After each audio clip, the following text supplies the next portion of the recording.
Morning आप students. आपने बेटा साइंस में जैसे आपके पास लाइट के अंदर चल रहा है आपका reflection and refraction of light. इसमें आपने स्फेरिकल मिरर देखा, आपने लेंस देखा, आपने प्लेन मिरर देखा। कल आपने प्लेन मिरर क्या होता है, उसके क्या हम इसके यूज क्या क्या क्या हो सकते हैं, किसके प्लेन मिरर के आपके पास। उसके बाद जैसे हम डिफाइन करना चाहें, जैसे हम लाइट को डिफाइन करना चाहें कि व्हाट इज द लाइट, प्रकाश क्या है।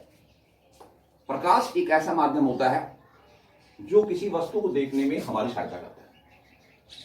कि light is the form of energy which enable to see any object which come from it. इस लाइट में जैसे आपके पास है लुमिनियस और non luminous object. Luminous object और आपके पास है नॉन लुमिनियस ऑब्जेक्ट। लुमिनियस यानी प्रकाशिक वस्तुएं और एक आपका अप्रकाशिक वस्तुएं।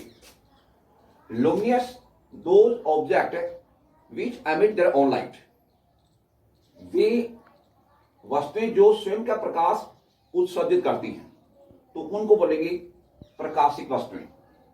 और non luminous those object which do not emit their own light, जो वस्तुएं स्वयं का प्रकाश उत्सर्जित नहीं करती, उसको बोलेंगे बेटा आपका अप्रकाशिक वस्तुएं। लुमिनियस ऑब्जेक्ट में जैसे आपके पास कैंडल है, आपका लैंप है, आपका सन है आपके पास। नॉन लुमिनियस में जैसे आपका स्टोन है, आपका वॉल है, आपका चेयर है, टेबल है, तो ये आपके पास है नॉन लुमिनियस ऑब्जेक्ट। लाइट हो गया आपका, और उसमें आपने ऑब्जेक्ट देखे लुमिनियस और नॉन लुमिनियस। उसके पश्चात आपके पास nature of light. Nature of light यानी प्रकाश की जो प्रकृति है वो कैसी है।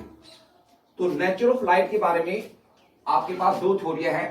पहली थ्योरी आपके पास है wave theory,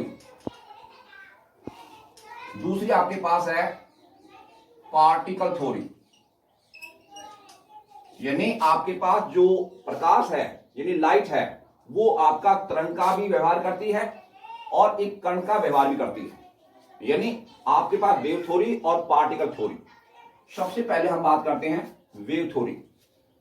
according to wave theory कि light is an electromagnetic wave which do not require any material medium for their propagation. कि भी लाइट क्या आपका इलेक्ट्रोमैग्नेटिक वेव है, जिसके संचरण के लिए किसी प्रकार के माध्यम की आवश्यकता नहीं पड़ती। चाहे आपके पास सॉलिड मीडियम हो, लिक्विड हो, या आपके पास क्या है गैसीय मीडियम है, which do not require any material medium for the propagation. दूसरा आपके पास particle theory. According to particle theory light is compose of particles which move a very high speed in straight path. कि light आपके पास क्या है बेटा, एक स्ट्रेट पाथ के अंदर, एक सीधे पथ के अंदर तेज गति से क्या करती है, संचरण करती है। यानी लाइट है उसकी आपके पास दोनों नेचर है बेटा। यानी लाइट है वो आपका वेव का भी बिहेव कर रही है और आपका पार्टिकल का बिहेवियर कर रही है। यानी दोनों प्रकार का इसका बिहेवियर है। इसका दोनों प्रकार का बिहेवियर है, इसका मतलब इसका ड्यूअल नेचर है। यानी इसकी दोहरी आपके पास क्या है, नेचर है कि ये आपका तरंग का व्यवहार भी करती है और आपका ये कण का भी व्यवहार करती है। तो ये आपके पास हो गया नेचर है किसकी, लाइट की हो गया बेटा। उसके बाद आता आपका लीनियर मैग्निफिकेशन यानी आवर्धन।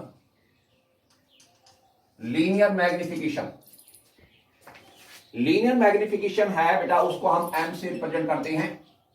एम इक्वल टू होता है एस डैश अपॉन में एच। दूसरा यदि हम डिफाइन करना चाहें कि M equal to minus V upon में यू। कि लीनियर मैग्निफिकेशन क्या होता है, the ratio of size of the image to the size of the object. दूसरा डिफाइन करना चाहें हम लीनियर मैग्निफिकेशन को, the ratio of the image distance to the object distance with negative sign.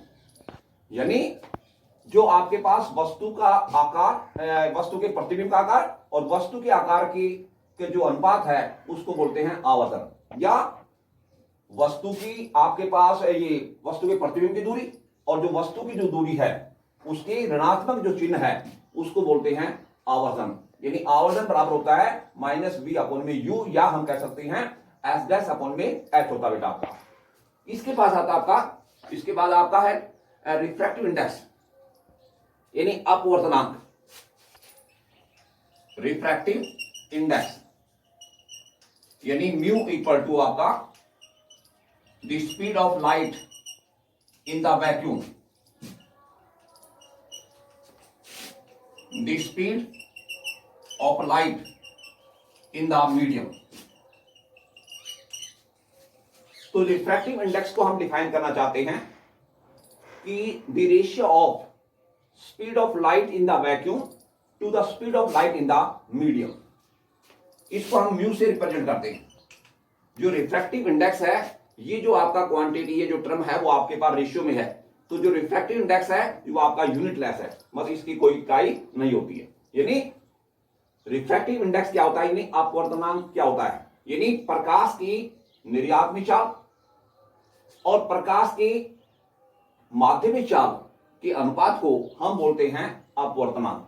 अपवर्तनांक है वो अनुपात में होती है, ये टर्म किसमें होती है, अनुपात में है, तो ये इसकी कोई इकाई नहीं होती, इसको हम म्यू से लिखते हैं। तो म्यू इक्वल टू हो गया आपका the speed of light in the vacuum to the speed of light in the medium. उसके बाद आता बेटा आपका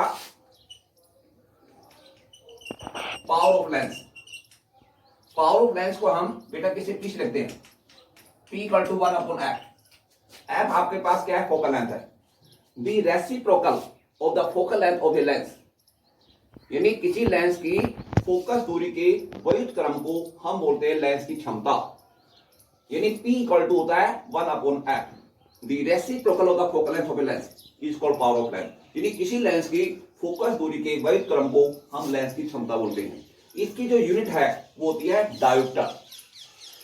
यदि किसी लेंस की फोकस दूरी, यानी आपके पास वो यदि आपका 1 मीटर है तो हम बोलेंगे उसको 1 डायोप्टर, यानी उसकी जो पावर ऑफ लेंस है वो 1 डायोप्टर। यानी 1 dioptre may be defined as, if the focal length of a lens is 1 metre, 1 dioptre may be defined as the length of focal length of is 1 meter, that is called 1 diopter.